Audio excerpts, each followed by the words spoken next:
Hello दोस्तों, welcome to hack news. This is Gautam and you are watching mister white hack YouTube channel. तो आज की update क्या है दोस्तों, चलिए देखते हैं।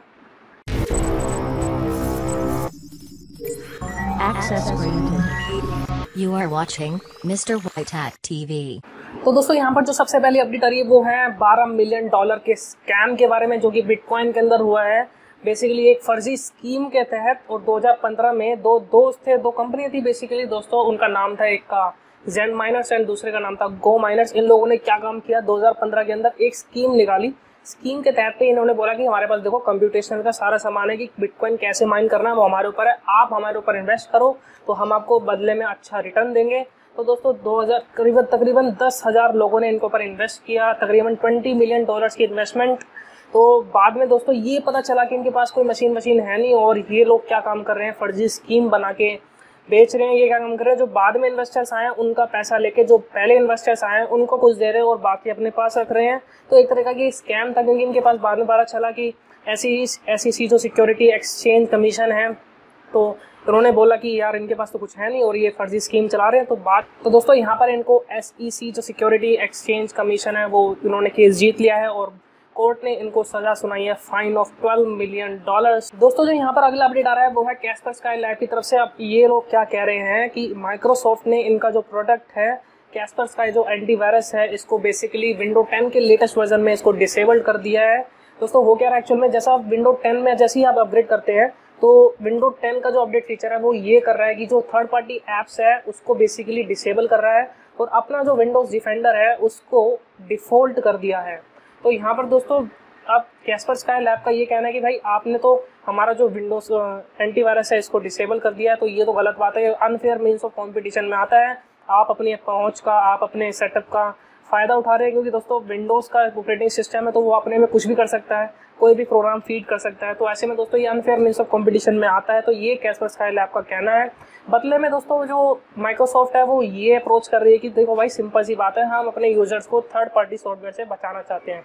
तो इनका भी कुछ कहना ठीक है। अब देखते हैं दोस्तों, अब कैस्पर स्काई लैब ये भी कह रहा है दूसरे में कि अगर आपने अपने सॉफ्टवेयर डाउनलोड करवाने थे, अपने सॉफ्टवेयर यूज़ करवाने थे, तो ऐसे में दोस्तों यूज़र के पास तो कोई चॉइस ही नहीं है, उसके पास तो सिर्फ एक ही चॉइस है कि वो माइक्रोसॉफ्ट का प्रोडक्ट यूज़ करे। तो कहने का मतलब यहाँ पर दोनों में भिड़ी पड़ी है अच्छे से। अब ये रिजल्ट आना बचा है कि एक्चुअल में फाइनली क्या होने वाला है। दोस्तों यहाँ पर अगली अपडेट आ रही है वो है 14 साल के लड़के ने एक रैंसमवेयर बनाया, रैंसमवेयर। और दोस्तों यहाँ पर ये पता चल पाया कि वो जापानीज लड़का था और ओसाका का था, और फाइनली दोस्तों लेकिन उसने बस एक गलती ये कर दी कि उसने ये काम किया कि उसका सोर्स कोड इंटरनेट पे डाल दिया, अलग अलग फॉरेन वेबसाइट्स पे, और वहाँ पर ये भी लिख दिया कि भाई आप इस रैंसमवेयर को अपने तरीके से पैसे कमाने के लिए इस्तेमाल कर सकते हैं। तो दोस्तों होना क्या था, तो जापानीज पुलिस ने साइबर पेट्रोलिंग करते वक्त उस लड़के को गिरफ्तार कर लिया, अरेस्ट कर लिया।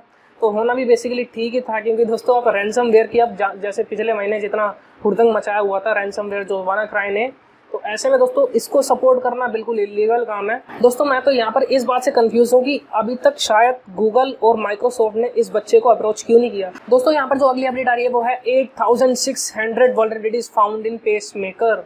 अब ये पेसमेकर दोस्तों एक इसके अंदर है ना 8600 वल्नरेबिलिटी पाई गई हैं, सिक्योरिटी रिसर्चर्स का ये कहना है। तो ये पेसमेकर एक डिवाइस होता है जो हमारी हार्ट बीट को कंट्रोल करने के लिए इस्तेमाल किया जाता है, जो हार्ट पेशेंट इस्तेमाल करते हैं। और बेसिकली सर्जरी के तहत पे एक मशीन होती है, गोल सी मशीन होती है, उसको चेस्ट के अंदर यहाँ पर फिट कर देते हैं। वो इलेक्ट्रिकल इम्पल्सेस भेजती रहती है हार्ट के अंदर, ताकि जो हार्ट है वो अच्छे से सही फ्रीक्वेंसी और सही रिदम पे पंप करता रहे, अपना ब्लड प्रेशर वगैरह कंट्रोल करे उसका, मतलब ना इसको ज़्यादा पंप करवाए, एकदम रिदम में फ्लो में करवाए इसको। तो पेसमेकर के अंदर अब दोस्तों बात ये आती है, इसके अंदर भी 8600 वल्नरेबिलिटीज पाई गई हैं। तो ये सिक्योरिटी रिसर्चर्स का कहना है। इससे पहले कोई भी ब्लैक हैट अगर इन वल्नरेबिलिटीज का गलत इस्तेमाल करके इसको भी हैक कर ले, तो इससे पहले दोस्तों इसको ये जो वल्नरेबिलिटीज है इसको ठीक करना जरूरी है। और यहाँ पर दोस्तों काफ़ी खतरनाक सा क्वेट सामने आ रहा है। ये क्वेट है, if you want to keep living pay a ransom और डाई। दोस्तों सिंपल सा कहने का मतलब, अगर आपको अब जीना भी पड़ेगा तो उसके लिए भी रैंसम देनी पड़ेगी। मतलब क्या हो रहा है दोस्तों, मतलब पहले तो खुलेआम गुंडागर्दी चलती थी कि चाकू दिखाया पैसे निकाले, आजकल तो मतलब लोग हर चीज़ में वल्नरेबिलिटी ढूंढ ढूंढ के फिर रैंसम मांग रहे हैं। तो दोस्तों इसके बारे में आप कमेंट कीजिए कि क्या पेसमेकर के अंदर वल्नरेबिलिटीज ठीक होनी चाहिए, बिल्कुल ठीक होनी चाहिए। तो कैसे होंगी ये सब। दोस्तों यहाँ पर जो अगला अपडेट आ रहा है वो है man jail 6 month for refusing to give police his iPhone passcode. मतलब एक बंदे को 6 महीने के लिए जेल में डाल दिया सिर्फ आईफोन का पासकोड ना बताने के लिए।